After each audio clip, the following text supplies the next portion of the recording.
it is a short arm, it is a long arm, and there is a small area on this chromosome 6 which will have this MSC region, and it is going to code for the receptors MSC class 1 and class 2. So there will be genes which code for enzyme and structure molecules. This is MSC class 1, class 2 and class 3. And I told you before that class 1, class 2 are the receptors, while the area which is known as class 3 it does not code for any receptors. It codes for the complement factors, C2 and tumor necrosis factors, cytokines. So it is responsible for enzymes and other things, but not the structure molecules. And it is a highly polymorphic area. What do you mean by polymorphic? They are different. So we have a lot of alleles in this area. Like MSC class 1, we have A, B, C further divided. And A has a lot of alleles which are all the same, similar A, but slight differences. So A1, A2, A3, A4, A5. So these are the alleles of A. Then we have alleles of the B, B1, B2, B3, B4. Alleles of C. So all the alleles, they will resemble the parent.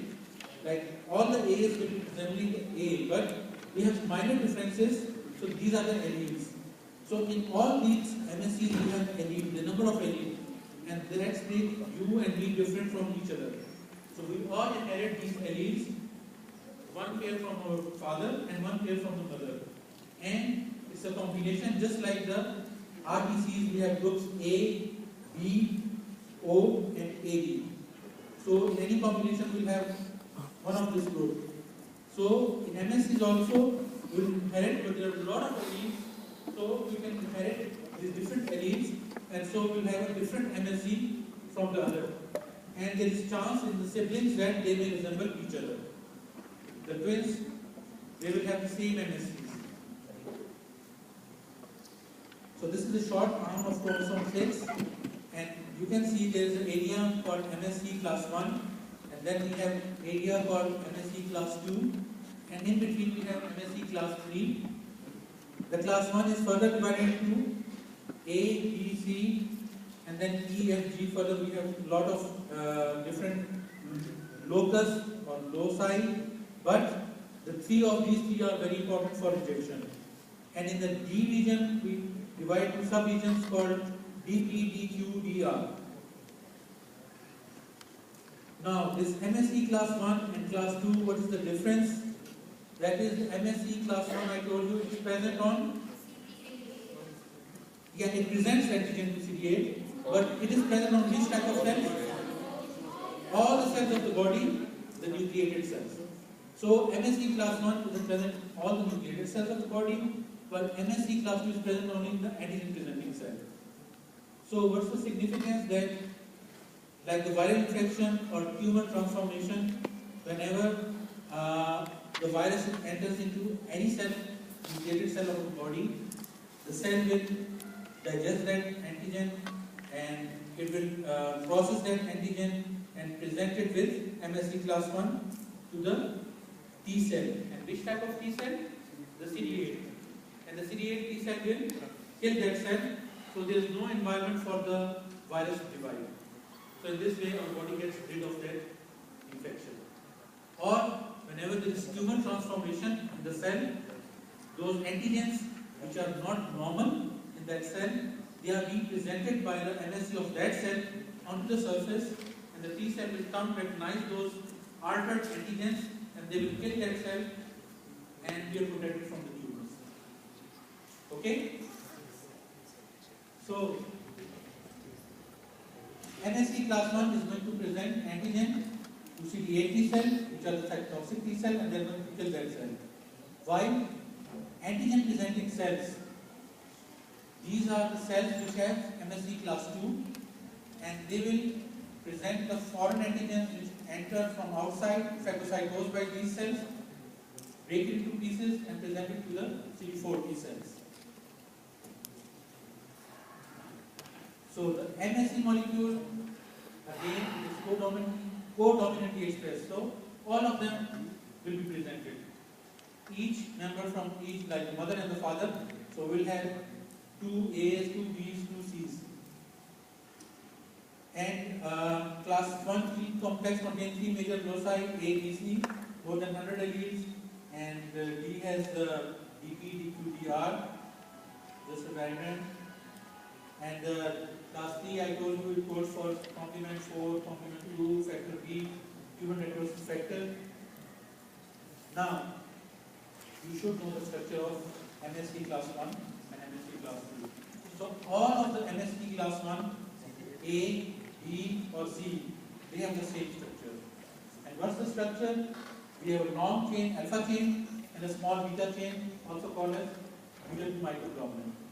And as I told you before, present on all nucleated cells. So this is the structure of MSC class 1. The yellow one is the alpha chain, the purple is beta 2 mitoglobulin, and it has 3 domains, the alpha 1, the alpha 1 domain, alpha 2. These are actually amino acid domains, and about 90 amino acids they form each domain. And on the top of this, you can see a V-shaped groove. This is the groove where the antigen will bind. So after crossing, the antigen will bind to this groove and it will be present just on the surface to be recognized by the T cell.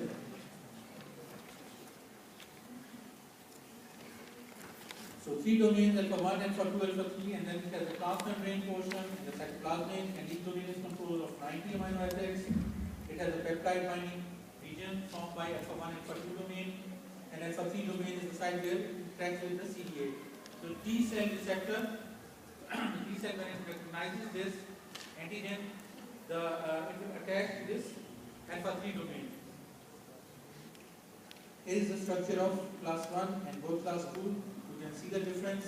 The class 2 is formed of 2 polypeptide chains, polymorphic, alpha 1, alpha 2, and beta 1, beta 2. So the main thing here, the MSC class 1, it binds peptide about 8 to 10 amino acids long. Another diagram just to show you the class 1. Again having alpha 1, alpha 2, alpha 3 is the alpha chain and the beta, and then the red color that is the antigen, 8 to 10 amino acid long, is going to be presented with MSC class 1. Now, the main difference between MSC class 1 and 2, MSC1 binds peptide derived from endogenous pathway, that is intracellular pathogens. As you know, the viruses, they divide within the cell.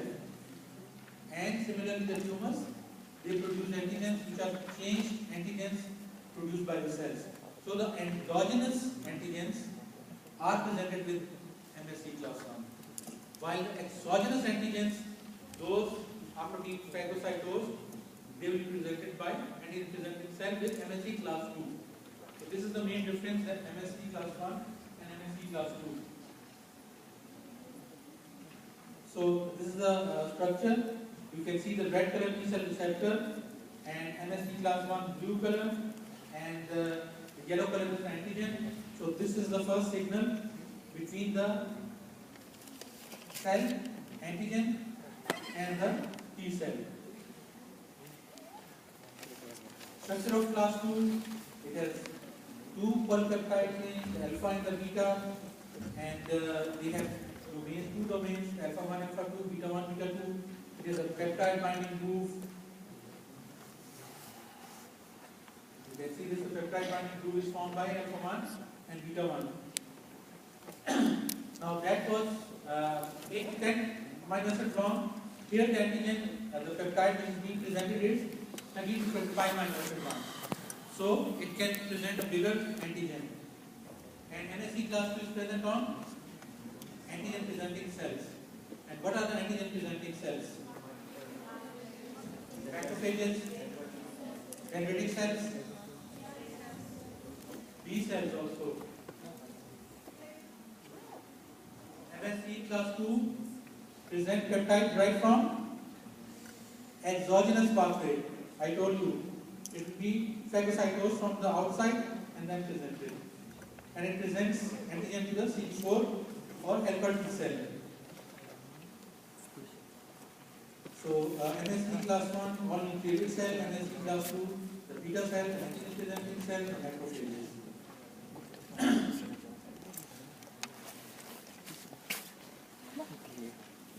I also told you that these MSC, they affect the overall immune capacity of an individual, and anyone inheriting different type of antigens, they are more predisposed to some different diseases. And what were those diseases?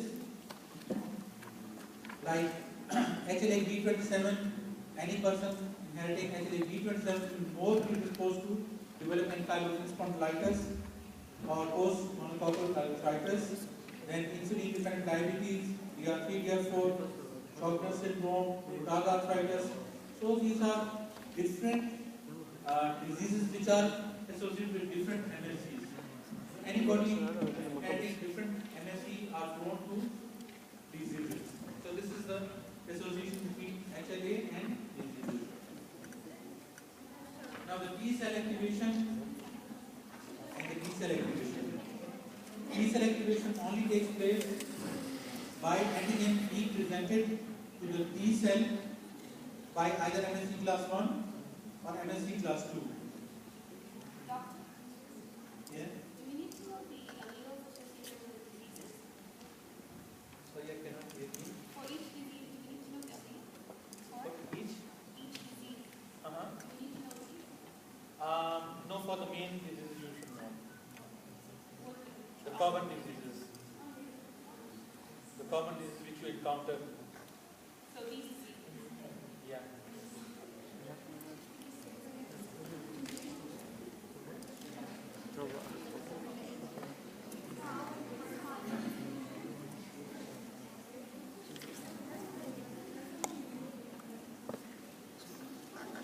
So activation of T cell, I told you that always the T cell is being activated by presentation of antigen, and then we need two stimuli. One is the presentation of the antigen with MSC, and the second is the co-stimulation. Okay? And what are the co-stimulating molecules? CD80, CD86, present on the antigen presenting cell, and then CD28 on the T cell. Then we have CTLA4. Here is the diagram. What are the receptors on the T cell and which are the receptors on the antigen presenting cell?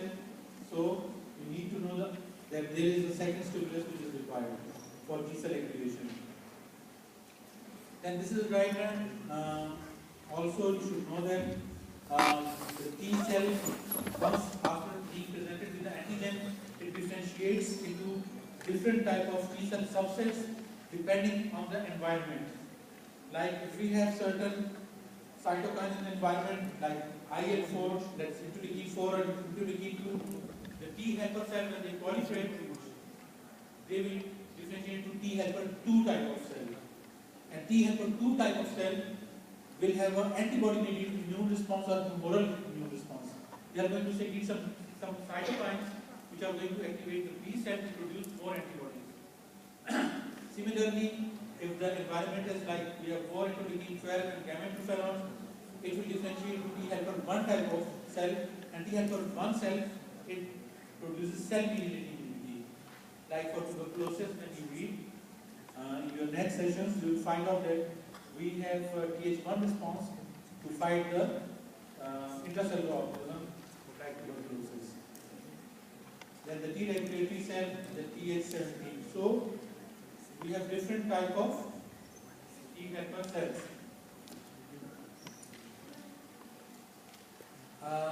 B cell activation, I told you it was T independent and T dependent, depending on the type of antigen.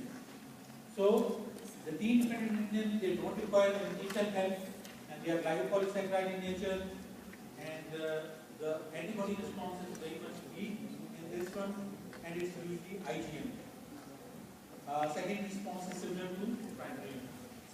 On the other hand, T dependent antigen, that is, it will require T cell help for activation. So the B cell is an antigen to the C cell, T cell, and C cell from the T cell for division differentiation. If there is no T cell, then the B cell will not produce antibody.